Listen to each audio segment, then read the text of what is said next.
What's is अला में खुशामदीद दोस्तों। आज आप जानेंगे कि कोई सरकारी मुलाजिम आपसे रिश्वत तलब करता है, आपसे जायज़ काम करने की रकम तलब करता है और कोई भी इस तरीके से फ़ेवर चाहता है, इल्लीगल फ़ेवर चाहता है आपसे, तो आप उस सरकारी करप्ट मुलाजिम के ख़िलाफ़ कैसे कार्रवाई करवा सकते हैं।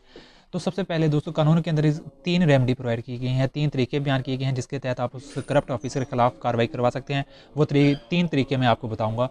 उससे पहले आप ये जान लें कि जो भी सरकारी मुलाजिम आपसे रकम तलब कर रहा है, रिश्वत तलब कर रहा है, आपने उसके खिलाफ कोई सबूत इकट्ठा करना है। सबूत किस तरीके से कर सकते हैं? आप उसकी कोई खुफिया वीडियो बना सकते हैं, आप उसके खिलाफ उसकी कॉल रिकॉर्ड कर सकते हैं, कोई मैसेजेस सेव कर सकते हैं। जब आपके पास इस तरह का एविडेंस आ जाएगा तो आप एविडेंस के बाद पहला तरीका आपने इस्तेमाल करते हुए करना है, जो उसकी हायर अथॉरिटी होगी आपकी, उसकी जो उसका ऑफिसर होगा उस सरकारी मुलाजिम का, आपने उसको एक एप्लीकेशन देनी है। उस एप्लीकेशन में आपने बताना है कि ये मैं काम करवाना चाहता हूँ अपना जायज़, लेकिन आपको ये सरकारी मुलाजिम मुझसे रिश्वत तलब कर रहा है, और इस तरीके से जो आपके पास एविडेंस मौजूद होगा आपने वो एविडेंस उस ऑफिसर के सामने पेश करना है। तो सर्विस रूल्स के तहत वो जो ऑफिसर है वो सरकारी मुलाजिम के ख़िलाफ़ एक महकमाना कार्रवाई का आगाज़ कर देगा। इंक्वायरी कमेटी बैठेगी, उसके अंदर वो एविडेंस पेश किए जाएंगे और इस तरीके से वो सरकारी मुलाजिम जिसने रिश्वत तलब की थी वो नौकरी से बर्खास्त हो सकता है।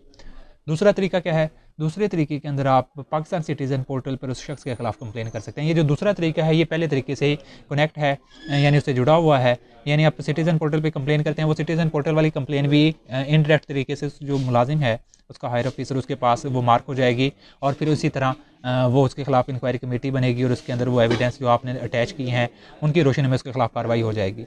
और तीसरा तरीका कौन सा है जी? तीसरा तरीका ये है कि आप उस शख्स के खिलाफ, उस सरकारी मुलाजिम के खिलाफ एंटी करप्शन के अंदर आप एक एप्लीकेशन दे सकते हैं। एंटी करप्शन के अंदर आप जो आपने सबूत हैं आपके पास उस सरकारी वो पेश करेंगे कि बताएंगे कि ये मुझसे रिश्वत तलब कर रहा है, ये कोई इलीगल फेवर मुझसे लेना चाह रहा है।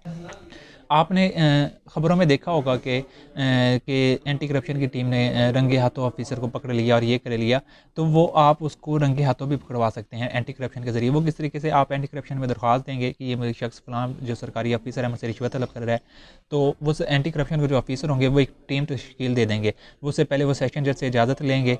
सेशन जज उनको एक मजिस्ट्रेट, जो मुतलका मजिस्ट्रेट होगा, उसके ज़रिए वो एक कमेटी बना देगा, यानी एक वो बॉडी बन जाएगी जो उस सरकारी मुलाजिम के खिलाफ रेड करेगी।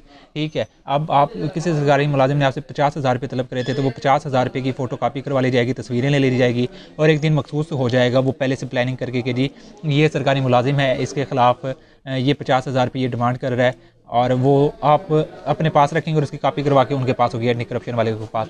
जब आप उस दिन जाएंगे उस मौके रिश्वत देने के लिए और एंटी करप्शन टीम तैयार खड़ी होगी और मजिस्ट्रेट भी मौके पे तैयार होगा, तो इसके बाद जैसे ही आप उसको रिश्वत देंगे तो वो फ़ौरन उसे रंगे हाथों गिरफ्तार कर लेंगे, हथकड़ी उसे मौके पे लग जाएगी। इसे बोलते हैं ट्रैप केस।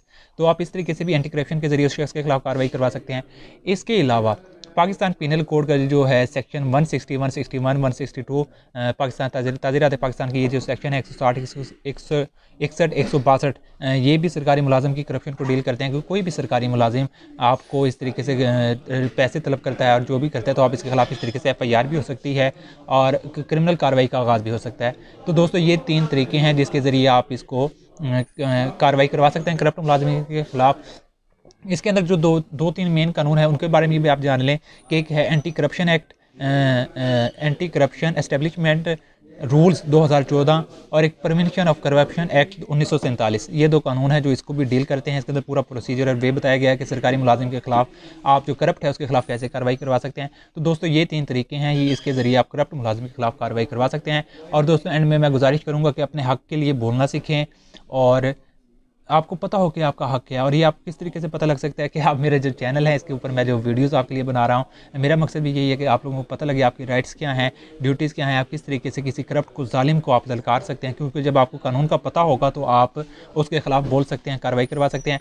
और कानून के लिए फिर आप मेरा ये चैनल आपको सब्सक्राइब करना होगा। इंशाअल्लाह ताला इसके ऊपर मज़ीद मैं इस तरह की वीडियोज़ जो होंगी वो आपके लिए बनाता रहूँगा, और आसान अल्फाज के अंदर मेरी कोशिश है कि मैं आसान उर्दू अल्फाज में आपको ये तरीक़ेकार समझाऊँ, और ताकि वो आपको समझ लग सके और आपको पता हो कि आपके राइट्स क्या हैं, और आप आगे करप्ट और जालिम के खिलाफ खड़े हो सकें और उनके खिलाफ कार्रवाई करवा सकें कर सकें। इसलिए चैनल को मेरे सब्सक्राइब कीजिएगा।